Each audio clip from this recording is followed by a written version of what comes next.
Hello, বলো তুমি কোথায়? আমি ঢাকায় চলে আসছি, একটু পর বাসায় আসবো। কি বলুন, ঢাকায় চলে আসো? তাড়াতাড়ি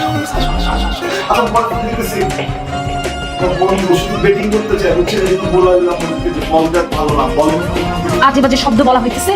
আমি তোর কি দশা করবো তুই জানিস? হ্যাঁ, সব ফাঁস করে আমি তোর জিন্দিগি নষ্ট করবো। তরকারিতে ঝাল বেশি দিছিস কি জন্য? হ্যাঁ, কি জন্য? আমার মুখটা খুব জ্বালায় দিতে ইচ্ছা করছে, তাই না?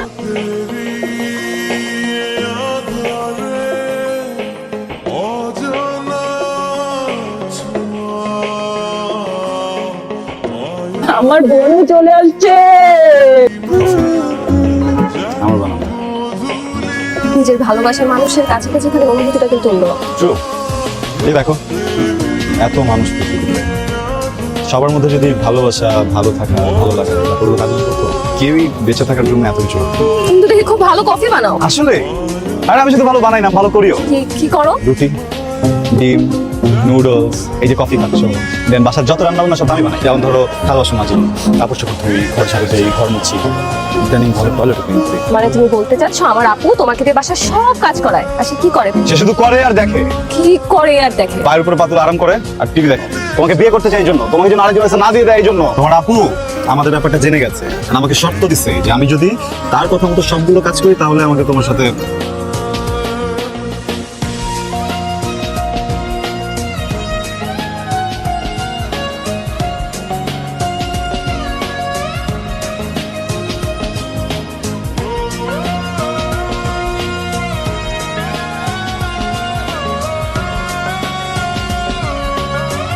বাবা, কোনো অসুবিধা হলে তো আসতে। আরে না রে মা, কোনো অসুবিধা হয়নি, এই তো কাছেই চলে আসছি, আর অল্প সময় লাগবে, চলে আসছি মা। তুমি যে আসছো, তুমি আমাকে একটু সময় দিচ্ছ। এই বাসে কে তোমার জন্য হবে কেন বলো? আসবে না, কার সাথে ফোন? আব্বাস শ্বশুর আসতেছে আসলে। আসতে একটু দেরি হয়ে গেল, সচিবালয়ে গিয়েছিলাম তো তাই। আমার এক বন্ধু সচিব, ও বারবার করে আসতে বলে, তাই আসলাম। তারপর তোমাদের কি অবস্থা? আমরা ভালো আছি, খুব ভালো আছি। ওদের দেখছি না যে। রূপা, ফয়সাল আছে তো? এই ফয়সাল, রূপা, এই কই, এদিকে আয়, বাবা আসছে। ওয়ালাইকুম আসসালাম। আচ্ছা, তুমি ভালো আছো? এই রূপা, সচিবালয়ে ঢুকতে তো কোনো অসুবিধা নেই, সচিবই যেতে। হ্যাঁ, না না না, কোনো অসুবিধা নেই। এই তো মা, কেমন আছিস? বস। আমি তোমাদের সাথে জরুরি একটা বিষয়ে কথা বলার জন্য তোমাদের বাসায় আসছি। সব কথাই তো আর ফোনে বলা যায় না। কি বিষয় বাবা? আমি তোমাদের না জানিয়ে একটা সিদ্ধান্ত নিয়েছি। আমি রূপার বিয়ে ঠিক করে ফেলেছি। আব্বা, কি বলেন? কার সাথে? আমাদের গ্রামের ওই জয়নাল চেয়ারম্যান আছে না, ওর ছেলের সাথে। ছেলেটা খুব ভালো, ঢাকায় থাকে, ওখানেই ব্যবসা করে। আর তাছাড়া ওরা মানুষ হিসেবেও যথেষ্ট ভালো। আগামী মাসের 2 তারিখে বিয়ের ডেটটা আমি ফাইনাল করছি। হাতে তেমন একটা সময়ও নেই। ঢাকায় যখন এসেই পড়েছি, ভাবছি তোমাদের সাথে করে বিয়ের কিছু কিছু কেনাকাটা। আমি আব্বার জন্য নাস্তার ব্যবস্থা করছি। তোমার বাবা যা কিছু বলছে সত্যি সত্যি? তুমি কি আরেকটা ছেলেকে বিয়ে করতেছো? শোনো, আমি কিন্তু একটা এতিম ছেলে, বুঝছো? আমার বাবা নেই, মাও নেই, কিন্তু আমার ভাই কিন্তু আমাকে কোনোদিন বুঝতে দেয় নাই। আমি কোনোদিন এক গ্লাস পানি নিজে থেকে ঢেলে খাই নাই, কিন্তু যেদিন থেকে তোমাকে নিয়ে শক্ত হয়েছে না, আমি সব করছি। আমি ঘর ঝাড়ু দিছি, আমি যে কাপড় দিছি, আমি পুরো বাসার মানুষের জন্য রান্না করছি। আমার কিন্তু ওসিডি আছে, আমি তোমার জিনিস দিতে পারি না। আমি কিন্তু তোমার জন্য বাথরুম দিছি। তুমি এইগুলো কি করতেছো? তুমি তো আমাকে বুঝাও না, আমি তোমার সাথে থাকতে পারবো না। আমি কি করবো বলো? আমি কি করবো? আমিও তো তোমাকে চাই, আমি তো তোমাকে ভালোবাসি। আমি যেদিন থেকে তোমাকে ভালোবাসছি সেই দিন থেকে আজকে পর্যন্ত তুমি ছাড়া অন্য কাউকে চিন্তাও করতে পারি না। কিন্তু আমি আমার বাবার উপরে কথা বলতে পারি না। আমি তোমাকে যেমন ভালোবাসি, আমার বাবাকেও এমন ভালোবাসি। আমি আমার বাবাকে কষ্ট দিতে পারবো না। তোর বাবার কথা বলছিস তুই? তোর বাবার মনে কষ্ট দিতে পারবি, আমার মনে কষ্ট দিতে পারবি? হ্যাঁ, এটা দেখার সময় কি আমাদেরকে কেউ জিজ্ঞেস করছো? কেউ বলছো যে দেখো তো তোমাদের পছন্দ হয় কিনা? ছেলে নিজেরা পছন্দ করছো না, আমি শাড়ি পছন্দ করছি। আপু, তোমার যেই শাড়ি পছন্দ তুমি ওইটা নাও, কাউকে শাড়ি পছন্দ করতে হবে। আমি বুঝতে পারলাম না, তোমার একটা সিনক্রেট করার কি দরকার ছিল? আর সিনক্রেট করতে হলে দোকানে আসতে কেন? কালকে আব্বাকে সব সত্যি কথা বলে দিতা। ছাত্রা করা ছাত্রা, সব কি মাথা ঠিক আছে? এটা সিনক্রেট হয়েছে। তুই এত বছর প্রেম করলি আমার সাথে, এখন গিয়ে তুই বিয়ে করবি আরেক পোলারে, শাড়ি আবার পছন্দ করতে কথা আমার, এটা সিনক্রেট না। কেউ একজন বলছিল প্রেম, ভালোবাসা এগুলো হচ্ছে আকাশের মেঘের মতো। একটা গেলে আরেকটা আসে, কিন্তু প্রেমিককে সবসময় আকাশের মতো স্থির থাকতে হয়। তুই আর তোর ভাবি সবকিছু আমার কাছে লিখেছি, মনে করছিস তোরা নিজেরাই সমাধান করবি সব সমস্যার, না? জীবনের সব সমস্যার সমাধান আবেগ দিয়ে হয় না। কিছু সমস্যার সমাধানের জন্য বড়দের সিদ্ধান্ত লাগে। আজকে যদি না লুকাতিস, এই দিনটা দেখতে হতো না। দেখ, লাইট জ্বলছে, বিয়ে বাড়ির লাইট। দেখ, চারিদিকে দেখ।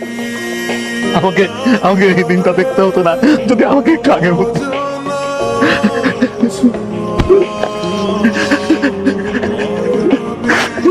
মনে মনে ভাবতাম আমি এত যাত্রী এলাম, আমি সব পারি। আমি ফয়সালকে দিয়ে এত কিছু করাতে পেরেছি,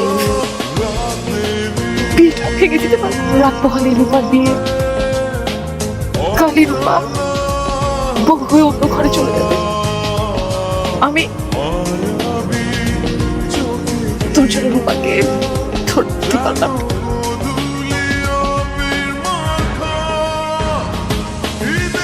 Sorry, আমাকে তুই মাফ করে দে, আমার ভুল হয়ে গেছে।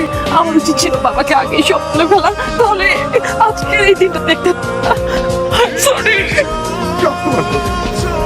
কি করতেছো তোমরা? একটু আস্তে কথা বলো। এটা একটা গ্রাম, কালকে ওই মেয়েটার বিয়ে। আমার তো ফ্যামিলি, আমরা যদি এমন করে ওর বিয়েটা ভেঙে যাবে বুঝছো? তোমরা প্লিজ একটু নর্মাল স্ট্রং দেখো। আমি কিন্তু স্ট্রং আছি। তুমি যেটা দেখতে পাচ্ছ সেটাই বলতেছে, আর যেটা দেখো না উপলব্ধি করো না।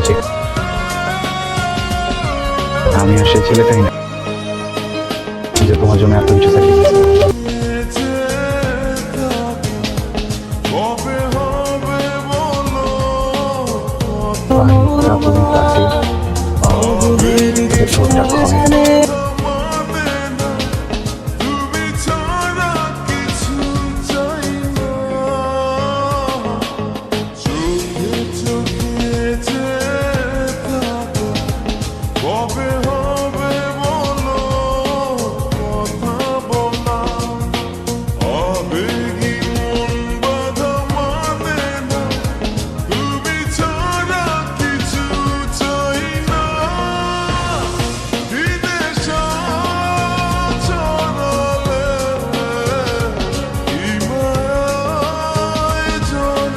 যার সিদ্ধান্ত নিয়েছো সবই ঠিক ঠিক ছিল।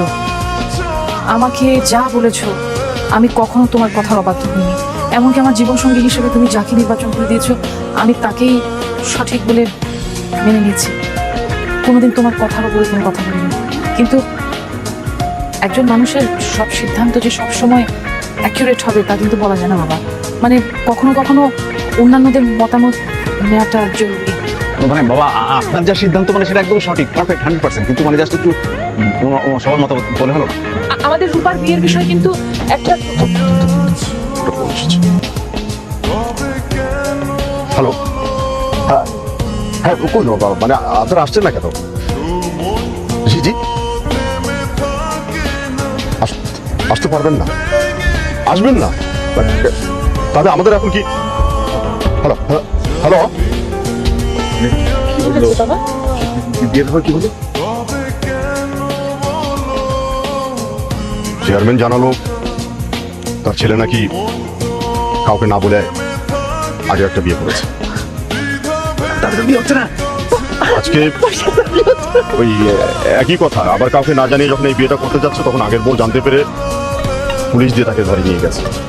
চেয়ারম্যান এটাই দুঃখ করে বলল এই বিয়েটা হবে না। বাবা আমি খুব খুশি হয়েছি, আমি খুব খুশি হয়েছি।